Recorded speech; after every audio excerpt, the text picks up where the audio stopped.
Puji Tuhan. Hari ini saya akan sampaikan firman yang tidak panjang, renungan singkat saja.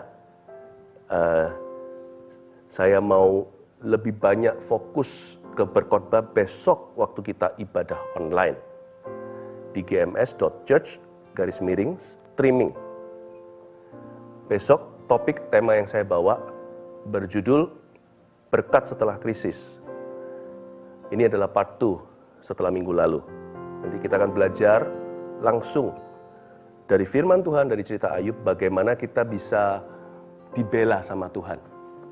Pembelaan Tuhan itu gimana sih rasanya? Wujudnya apa? Nah, besok saya ceritakan gimana Ayub mengalami pelipat gandaan. 2 kali lipat semua yang dulu hilang Tuhan kembalikan. Ya, jadi jangan lupa untuk beribadah besok. Let's get serious with Jesus. Dan kalau Anda belum subscribe juga YouTube, bisa subscribe supaya Anda terupdate, karena koleksi-koleksi dari koleksi khotbah-khotbah saya, baik khotbah yang singkat maupun renungan yang pendek maksudnya, atau khotbah yang panjang, semuanya ada di sana. Let's get serious with God. Let's fill our head. Mari kita isi hati, pikiran kita, isi hidup kita dengan firman Tuhan, karena firman itu berkuasa. Nah, sekarang saya mau sharing tentang kuasa pujian. 2 ayat saja, Mazmur 149. 2 pasal terakhir Mazmur. Mazmur 149, ayat 5 dan 6 saja. Hari ini kita banyak memuji-muji, nyanyi-nyanyi. Ya, judulnya kalau di Alkitab kita, bahasa Indonesia, nyanyian kemenangan bagi orang Israel. Ini soal puji-pujian. Mazmur 149 ayat 5 dan 6 bunyinya, biarlah orang-orang saleh beria-ria dalam kemuliaan. Biarlah mereka bersorak-sorai di atas tempat tidur mereka. Biarlah pujian pengagungan Allah ada dalam kerongkongan mereka, dan pedang bermata 2 di tangan mereka. Ayat yang kelima, biarlah orang-orang saleh, itu Anda dan saya, yang sudah ditebus dengan darah Yesus. Kita ini ada yang punya. Biarlah orang-orang saleh seperti Anda dan saya beria-ria dalam kemuliaan. Learn, we must praise Jesus in public. Kita harus belajar untuk memuji Tuhan di tempat umum. Ayat ini bicara beria-ria dalam kemuliaan, in the glory of the church, dalam kemuliaan gerejanya. Belajar untuk bisa ekspresikan dalam bentuk nyanyian sekalipun suara nggak merdu. Mungkin tangan terangkat, bersujud, berlutut, ada banyak cara untuk mengekspresikan cinta pada Tuhan yang diajarkan dan diteladankan di dalam kitab suci. Ya. Nah, kita harus rajin memuji Tuhan. Ya, in public, in the glory of the church. Jangan hindari pertemuan-pertemuan ibadah. Memang bisa sih nyembah Tuhan sendiri-sendiri, tapi ada fungsinya yang tidak tergantikan ketika kita menyembah Tuhan dan memujinya di tengah-tengah saudara seiman. Puji Tuhan untuk saat teduh hari ini juga termasuk pujian korporat. Ya, belajar memuji Tuhan di tempat umum. Lalu belajar memuji Tuhan di tempat privat.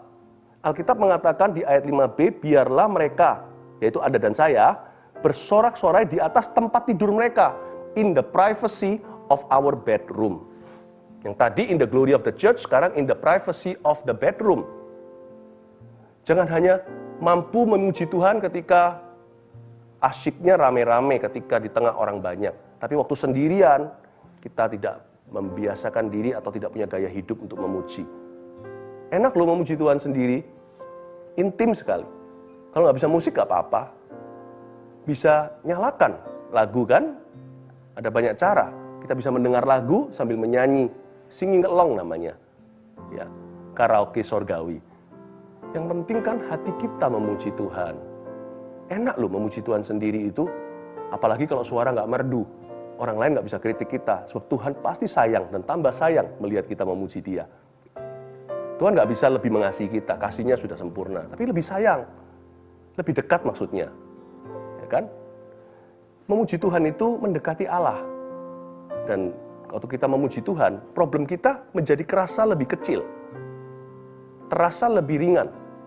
Karena yang kita elu-elukan adalah Tuhan. Coba ya, lihat ada orang yang mengalami problema, kemana-mana ceritain problemnya melulu. Fokusnya ke masalah selalu. Jadi terus dibesar-besarkan masalah itu. Bukannya malah pergi, orang itu malah depresi. Apa yang Anda ucapkan berulang-ulang dan terus muliakan dan agungkan, itu yang akan kerasa di dalam jiwa Anda. Nah, kalau kita terus memuji Tuhan, kan kita terus bicarakan tentang Tuhan Yesus. Tentang atributnya, apa yang dia lakukan, sudah lakukan, maupun akan lakukan, janji-janjinya kita nyanyikan. Lama-lama yang terasa adalah kuasanya. Problema tetap ada, tapi kita memperoleh kuasa untuk menanggulanginya. Bahkan untuk bisa menguasainya. Kata kuasa itu kan menguasai. Kalau Tuhan memberi kita kuasa atas problema kita, berarti kita yang menguasai problem kita, bukan masalah yang menguasai kita. Memuji Tuhan itu memberi kita kuasa untuk bisa mengatasi masalah. Belajarlah untuk memuji Tuhan di tempat umum, belajar untuk memuji Tuhan di tempat privat, di atas tempat tidur mereka. Ayat 6. Biarlah pujian pengagungan Allah ada dalam kerongkongan mereka, dan pedang bermata dua di tangan mereka. Indah. Pujian pengagungan ada di kerongkongan, pedang bermata dua di tangan. Apa maksudnya? Kok bisa berbarengan ya? Di kerongkongan ada pujian, di tangan ada pedang. Gampang. Siapa yang siap syukur, dia pasti akhirnya siap tempur. Tuhan tuh nggak pernah kasih pedang dulu, tapi pujian di kerongkongan. Rahasia kemenangan itu hati yang memuji, bukan kemampuan kita. Itu dia. Makanya Tuhan itu suruh kita sering memuji Tuhan, baik di tempat umum maupun tempat privat. Supaya kita itu tangannya siap tempur, hati harus siap syukur. Tapi pujian pengagungan di sini, kata pujian pengagungan ini dalam bahasa Inggrisnya, let the high praise of God be in their mouth. Pujian pengagungan ini bukan sembarang pujian. Pujian pengagungan ini high praise, pujian yang sifatnya tinggi. Apa itu high praise?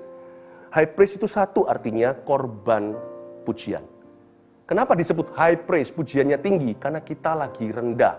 Kenapa disebut high? Karena kita hatinya lagi low. Lagi nggak kepingin nyanyi, buka mulut aja ketemu orang sama sekali. Aku hindari. Rasanya kepingin seperti burung unta itu loh, kepala ditaruh di tanah lalu hilang lenyaplah seluruh dunia. Tapi kenapa firman Tuhan berkata, pujilah Tuhan hai jiwaku. Waktu memuji itu semakin susah, itu justru jadi korban pujian. Semakin wangi di hadapan Tuhan. Waktu nggak kepingin memuji itu, justru pujilah Tuhan. Korban pujian, high praise, let the high praise of God.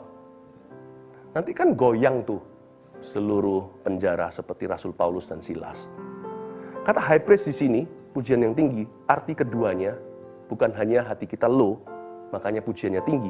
Arti keduanya adalah song in the night atau lagu, tulis ini, lagu pujian, lagu pilihan Tuhan. Hah? Lagu pilihan Tuhan? Iya, kita bisa nyanyi 5 lagu di gereja atau waktu saat teduh 3-4 lagu contohnya. Ada satu lagu Tuhan akan bertahta di atasnya. High praise itu adalah salah satu lagu itu dipilih Tuhan untuk menjadi jembatan atau menjadi tanggamu langsung diasyir ke sorga. Gak selalu lagu yang sama setiap kali loh ya, bisa ganti-ganti. Setiap orang juga berbeda-beda. Ada 5 lagu dinyanyikan di gereja, lagu kedua menjamah seseorang. Ada orang yang lagu keempat itu yang membuat lepas segala bebannya. Ada orang yang baru lagu pertama di pelatarannya langsung dibebaskan Allah. Ada orang di lagu terakhir baru terjamah. Pokoknya akan ada satu di antara lagu-lagu yang kita nyanyikan untuk memuji Tuhan yang akan menjadi high praise atau pujian tertinggi. Mu hari ini.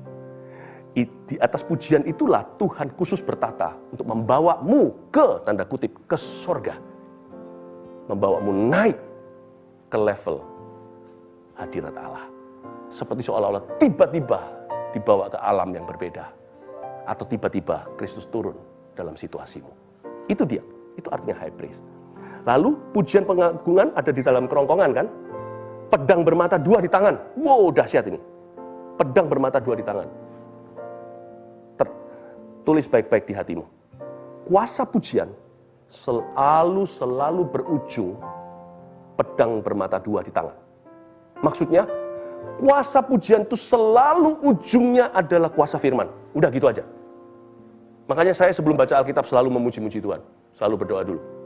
Bukan berarti kalau puji-pujian PAW, Praise and Worship itu adalah acara untuk mempersiapkan khotbah. Bukan loh ya. Bukan berarti kalau kita itu memuji Tuhan itu supaya untuk mempersiapkan pengkhotbahnya naik ke mimbar lalu sharing firman Tuhan. Bukan, masing-masing itu beda. Oke? Tapi ada korelasinya. Orang yang suka memuji, firman Tuhan berkuasa dalam hidupnya. Kalau orang itu dikuasai firman, pasti suka memuji Tuhan. Bukan berarti pujian mempersiapkan firman. Enggak, ada hubungannya. Ingat, kuasa pujian selalu berujung kuasa firman. Mau mengalami kuasa firman Tuhan dalam hidupmu, apa yang Tuhan katakan dalam hidup Anda terjadi dan digenapi? Pujilah Tuhan, hai jiwamu. Pujilah sungguh-sungguh. Give God the high praises He deserves. Berikan pada Tuhan pujian pengagungan yang layak Dia terima. Mari kita agungkan Tuhan. Mari kita sama-sama mengangkat tangan seperti ini. Simple. Memuji Tuhan itu nggak perlu fasih lidah. Cukup katakan, Jesus, I love you. Lagu mana high praise Anda? Di lagu mana hari ini di saat teduh ini ditemukan tangga Yakubmu ke sorga, bertemu Yesus, berjumpa muka dengan muka, Yesus turun ke dalam situasimu, ke dalam kondisi Anda. Mungkin lagu tadi, mungkin lagu yang berikutnya. Yang penting hati ini komitmen untuk memuji, dan hanya ada satu renungan saja, yaitu kebaikan Tuhan. Hanya ada satu nyanyian, mazmur jiwa kita yang dipenuhi dengan cinta kepada namanya. Haleluya.